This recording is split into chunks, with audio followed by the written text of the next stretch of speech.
Hey guys, I'm on page 385 in section 4.4, and now I'm going to show you guys two examples of how to actually come up with this line of best fit. So, the idea of what we're going to be trying to do here is actually write the equation of a line that goes through this data. And for now, this idea of best fit, it's more like best fit. So here's the deal. I could draw a line that I think is best fit like this, but what if you drew a line that you thought best worked like this? And then somebody else came through and said, no, I think it's this. So the issue with this idea of this line of best fit for how I'm showing you is that it's not actually totally precise. So there is actually a statistical line of best fit, but that is not the scope of this class. So what we're going to do is we're going to kind of come up with this line of best fit, so-called best fit, and I'm going to show you kind of how to do that. And like I said, this is actually what you need to do for the project. You're going to find your own data, and then you will come up with a line of best fit. So here's the idea. When you look at this data, what you want to do is you want to choose 2 points that when you connect them, it creates a line that goes pretty well through the center of data. So just to show you, there is like a best choice here. So for instance, if I chose these 2 points, this is a terrible choice, right? That does not make sense. And if I chose like something like these two, so once again, this would be a terrible choice. So we do have some idea of like what the best choice is, but you know, so for me, I'm going to choose this point and this point, but you might have chosen maybe this point, or maybe you would have chosen this point. You could have chosen something else, and just for how we're using it in this class, that would be okay for now.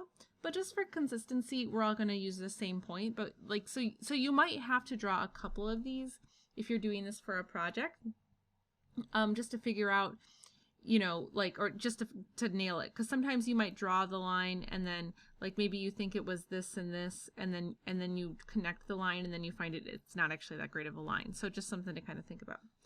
Okay, so basically now we have to figure out what are these points. So let's see, this looks like the point 3, 5, and then this point here. So remember, 11 is going to be somewhere in here. This is between 10 and 11, so we're going to call this point 10.5, 12. So I've got 2 points, and we know that 2 points determine a line. If you go back to the videos from, I'll note it up here, maybe page 375, I gave really explicit directions of how to find the equation of a line from 2 points. So that's basically what we're going to do here. Between these 2 points, I have to find the slope. So I'm going to use the slope formula. So this is 12 minus 5 over 10.5 minus 3. So this comes out to 7 over 7.5. And so this will equal, it's a decimal, so 0.93, and we'll just call it that's 0.93 repeating. So you will very likely on your projects get some nasty decimal that you're just going to have to round at some point. And so that's going to be what stands for your slope. Now, this is where you can actually do a gut check as to whether or not this makes sense. This is a positive slope. Does this look positive to you? Yes, it does look like a positively sloped line, so it should all make sense. So now I've got my slope. Remember, it doesn't matter which point you want to use. So you use your point and your slope, and then you make the equation of the line. So I'm going to use the point slope form. So all of this was discussed in the last section. So if you aren't sure what to do, just watch the videos from the last section. So this will be, let's see, I got to work all this out. And so I get y minus 5 equals 0.93x minus 2.79. and then I can finish this by solving for y. So I get 0.93x plus 2.21. Okay, so there's my equation of my line. So this is kind of the first thing, is you come up with this. Now, what do you actually do with this? Well, you're going to use it to make predictions off of whatever scenario you come up with.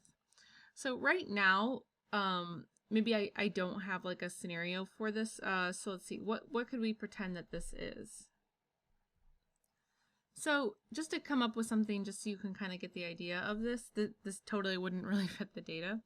But let's pretend for a second this is back to, maybe these are ages, and then this is something like weight again, or maybe amount of weight you can hold or something like that. So if I thought of it like that, so it's the same thing as what we were talking about at the beginning of this section. It's not going to be perfect, right? So what you do is you come up with this line, and now this line helps you to make predictions. So maybe this is predicting the age of a certain group of children. So you tell me their age, I'll tell you, we'll just pretend this is weight for a moment.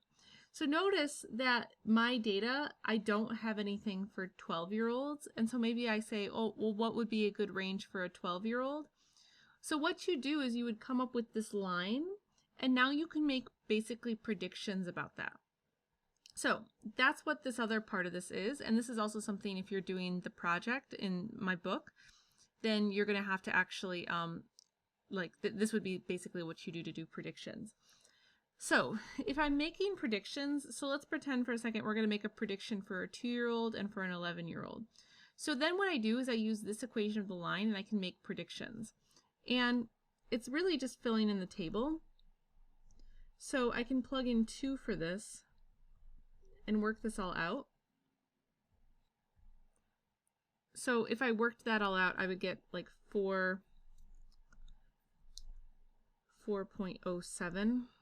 And then if I plugged in, say, 11 into this, so I don't know, if the 2-year-old would have this as weight or whatever. So whatever that other metric that we kind of made up. So here, so if I plugged in, like, say, the age of an 11-year-old, now this would help me make another prediction. And this would come out to 12.44.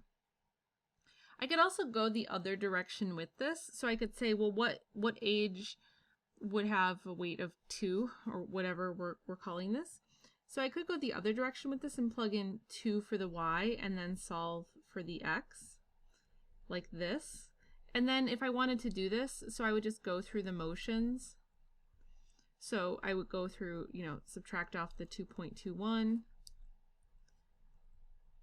And so in this case, I would get 0.93x equals negative 0.21. Divide both sides by 0.93, and I'll get negative 0.226. So that's what I get. But now notice, if I were, now this is where the context matters, right? So if you're looking at real world data, what you're going to find is that your models only work to a certain point. So in this case, maybe I've now gone to a weight that's too low and my model doesn't work at predicting this because now I'm getting a negative number, or maybe this means that, the value should be closer to 0. So when this happens, you just have to kind of interpret what should you do with your data. Maybe you have to make a different prediction, or, something like that. And if you wanted to do the last entry, so it's still the same thing, 2.21. So I'll just tell you what the answer is just for the sake of time. So if I solve this last thing, this will be 11.6. So that's kind of the idea behind predictions. Okay, so I want you to go through this example entirely on your own. But the one thing I do want to do is I just want to tell you what points to use. So just so that you can check your work against mine. So I want to use these 2 points here. So choose those 2 points, draw your line, figure out the equation of the line, go ahead and predict the values at the bottom, and then hit play when you're ready to see the solution. Okay, so here's like my line, which maybe, you know, you might say, oh, that's not like the perfect line. And again, this is like not an exact science. So maybe I would have gotten closer if I'd chosen like this point. This is kind of the problem with us using this approach, I guess. Like, it's not perfect. So you get the idea of it, but you can see that there's room for improvement. And so ideally you would take another class to kind of learn more about that. Okay, so these points, let's see, what are these points? This looks like 1, 6.5, and this is 10, let's see, what is this, point 10, 16. Okay, so let me come up with the equation of the line. So first I need to do this math. So I get 9.5 divided by 9. And if I divide those, that's going to be 1.056. And so now I like using the point slope form for this, so I'm going to plug it into this. Doesn't matter which point I want to use, so I'll use the one with the smaller x value. So I'll do y minus 6.5 equals 1.056 times x minus 1. So let's see, now I can distribute, so I get y minus 6.5 equals 1.056x minus 1.056. And so let's see if I finish solving this. So I add 6.5 to each side, so I get y equals 1.056x plus, and I'll round this up to 5.4. So there's my line. And so once again, then you can make some predictions off of this. So I can just plug in like x equals 11. So if I do that, so I'll just show you the answer I would get. So I put in 11. And if you work this out, you'll get 17.016. And then if I plug in 12,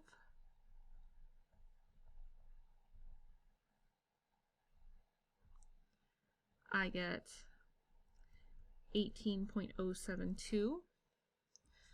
And so now if there's this question, do you believe there's a strong or weak correlation? So this looks pretty strong to me. And this is the type of stuff you're going to be thinking about if you're doing my project, which of course, if you're one of my students, you will be.